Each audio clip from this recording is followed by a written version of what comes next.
জন্ম নিবন্ধন, এটার কোনো মা বাবা আছে বলে আমার মনে হয় না, কিন্তু পাওয়া যায়। পয়সা দিলে ঠিকই চলে আসে।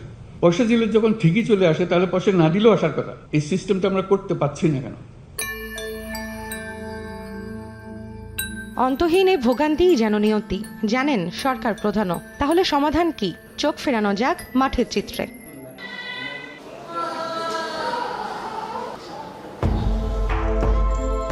সন্তান জন্মের পর কিংবা শিক্ষা প্রতিষ্ঠানে ভর্তি করতে প্রয়োজন জন্ম সনদ। তাই ছুটে চলা স্থানীয় কাউন্সিলর কার্যালয়।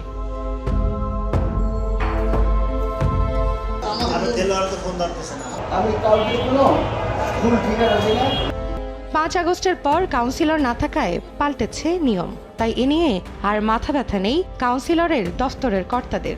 অথচ অনলাইনে জন্ম নিবন্ধনের আবেদনের কাজটি তাদেরই করে দেওয়ার কথা। আমারটা আজকে প্রায় 1 সপ্তাহ ধরে আমার ঘুরাইতেছে, বলতেছে যে ট্রান্সফার পুষ্টি সহকারে ট্রান্সফার করে ফেলেছে জানিয়ে ক্ষোভ ঝরেছে ভুক্তভোগীর কণ্ঠে।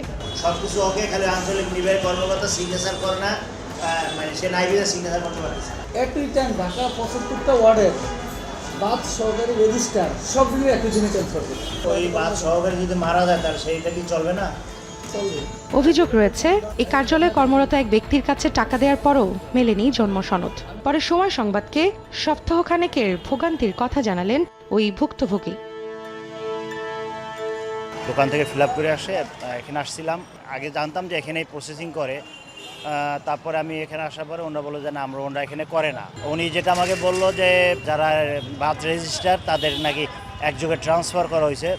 এখন এখানে বাদ রেজিস্টার আসছে না বিধায় আমার জিনিসটা পাইতে একটু সমস্যা হচ্ছে। এখনও নগর ভবন যাইনি, তবে আমি আজকে যাবো আর কি নগর ভবনে।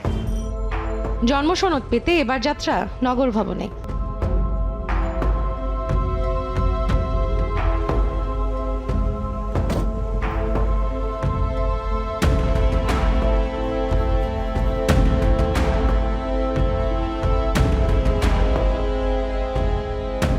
রেজিস্ট্রার জানালেন 3 দিনেই সেখানে মেলে জন্ম সনদ। অথচ সেবা প্রত্যাশীরা বলছেন দুয়ারে দুয়ারে ধর্ণা দিয়েও মিলছে না জন্ম সনদ।